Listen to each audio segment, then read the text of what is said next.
$5 trillion. That is what this company is worth at the time of this film, more than the entire economy of most nations on earth. It did not start in a laboratory. It did not start with a government grant or a billionaire's blessing. It started here, in the corner booth of a roadside diner, over cheap coffee, with three engineers who, in the words of their own founder, had approximately 0% chance of success.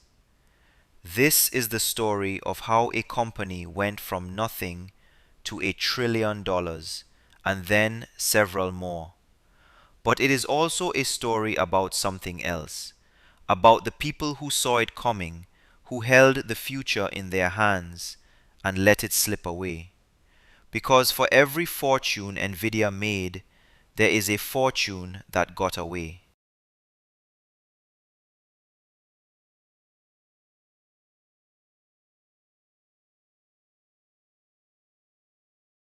January 1993. Jensen Huang is 30 years old, married, a father of two, and he is sitting in a Denny's in San Jose, California, the same Denny's where, as a 15-year-old immigrant from Taiwan, he had once washed dishes and cleared tables. Now he is back in the same booth, but this time he is not here to work a shift. He is here to start a company. With him are two other engineers, Chris Malachowski and Curtis Preem. Between them, $40,000 in the bank, and an idea most people thought was insane. The personal computer revolution was just beginning, and these three men made a bet that the future of computing would not be about doing one thing very fast, but about doing thousands of things at once. Graphics, worlds, games. They needed a name. Their first choice was already taken by a toilet paper company. So they reached for a Latin word, NVIDIA, envy, because they hoped one day the whole world would envy what they built. They called it NVIDIA. Years later, Huang would admit something remarkable. If he had truly known how hard it would be, he would never have started at all. The dream almost died before it began. NVIDIA's first product was called the NV1. It was clever, it was ambitious, and it was wrong. The chip was built around a technology the industry was about to abandon. When Microsoft set the new standard for 3D graphics, the NV1 was suddenly incompatible with the future. The company had bet everything on it, and it had lost. NVIDIA was months, sometimes weeks, from bankruptcy. Huang was forced to cut his staff from over 100 people down to about 40 to survive. A partnership with the Japanese gaming giant Sega was supposed to save them. Then Sega chose another vendor. It should have been the end, but in a moment that changed history, a Sega executive did something unexpected. He convinced his company to invest in NVIDIA anyway, millions of dollars, even though they had just walked away. That money bought NVIDIA enough time to build one more chip. This is why, for years afterward, Jensen Huang began nearly every company meeting with the same 6 words.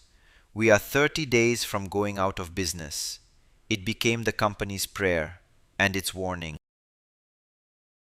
The new chip was called the Riva 128. To ship it in time, NVIDIA did something reckless. They spent nearly a third of their remaining cash on unproven software to simulate the chip before it physically existed, a process so slow it rendered a single frame every 30 seconds. It worked. The Riva 128 was a hit. Then came the GeForce line, and NVIDIA didn't just survive the gaming wars, it started to win them. In 1999, the company went public. And here is the first fortune that got away. Years earlier, the legendary venture firm Sequoia had taken a risk on these 3 men in a diner. despite a pitch Huang himself later admitted he botched. That bet would return 100 times its money, 100 to 1. It would not be the last time someone made or missed a fortune on NVIDIA. By the mid-2000s, NVIDIA was a successful gaming company. It could have stayed one. Instead, in 2006, Jensen Huang made the strangest decision of his career.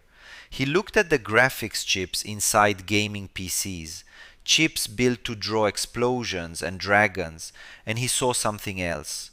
He saw a machine that could do thousands of calculations simultaneously, not just for games, for anything. So NVIDIA built a platform called CUDA. It let scientists and researchers use gaming hardware for serious computing, for math, for physics, for problems that had nothing to do with video games at all. And almost nobody wanted it. Wall Street hated it. CUDA was expensive. It ate into NVIDIA's profits for years. Analysts who followed the company closely thought Huang sounded a little crazy standing on stage insisting that this was the future. For nearly a decade, CUDA looked like a mistake.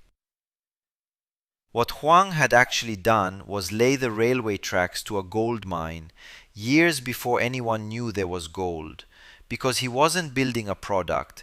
He was building the only road that led to a future that hadn't arrived yet. Then came September 2012.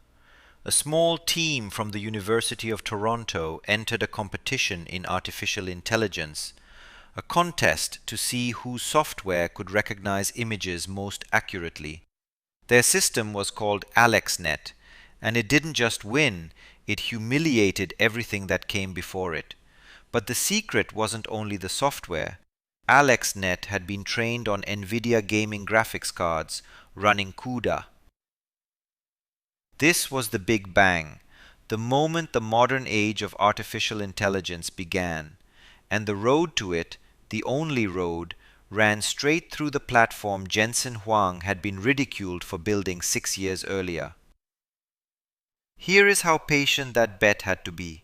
NVIDIA stock did not even return to its old peak until 2016, almost 10 years after Huang started building CUDA. The whole time he kept telling the world what was coming. The whole time, most of the world refused to believe him.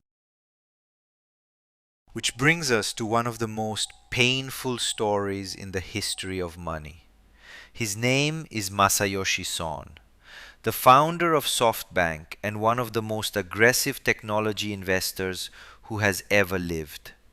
A man famous for enormous bets on the future. Starting around 2017, Son did something brilliant. He bought a stake in NVIDIA, roughly 5% of the entire company, for a few $billions. He understood, earlier than almost anyone, that artificial intelligence was coming, and that NVIDIA would power it. He was right. He was early.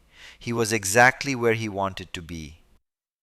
And then, in 2019, the stock stumbled. It fell.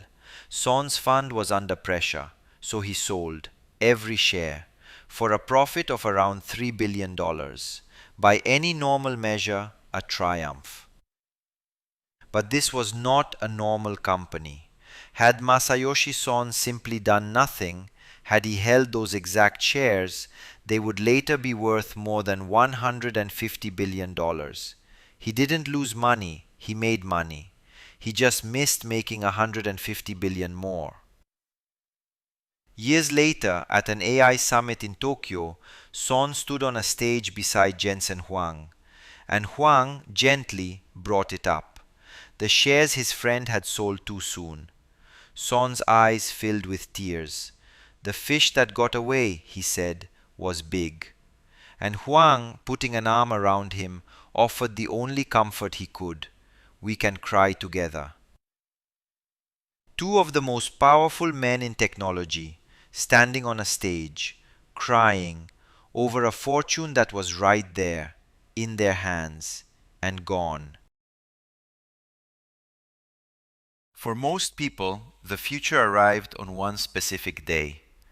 In late 2022, a company called OpenAI released ChatGPT. Within weeks, the entire world understood what a handful of researchers had known for a decade, that machines could now write, reason, and create. And every one of those machines needed the same thing: NVIDIA chips. What followed was one of the fastest accumulations of wealth in human history. Every technology company on Earth began buying NVIDIA hardware as fast as it could be made. The company that had been 30 days from bankruptcy became the most valuable company in the world. $1 trillion, then 2, then 3, then 4. More than 90% of all artificial intelligence on the planet is now trained on NVIDIA's machines. The dishwasher from the Denny's booth had built the engine of an entire era. It is tempting to tell this as a simple story: the underdog who won, the genius who was right. But that is not quite the truth. The truth is stranger and harder to sit with. NVIDIA was saved by a competitor's mercy. Its greatest decision looked like a failure for 10 years. Its biggest believer sold too soon and wept on a stage. And the explosion that made it the most valuable company on earth was something almost no one, not Wall Street, not the smartest investors alive, saw coming in time. The future was sitting in plain sight, in a gaming chip, in a platform nobody wanted, in a stock that brilliant people sold for a fraction of what it would become. So the real question this story leaves behind is not, how did NVIDIA win? It is quieter than that, and it follows you out of the room. What is sitting in plain sight right now that we are all too early or too afraid or too certain to hold on to? $4 trillion. It started in a diner with 3 people and approximately 0% chance of success.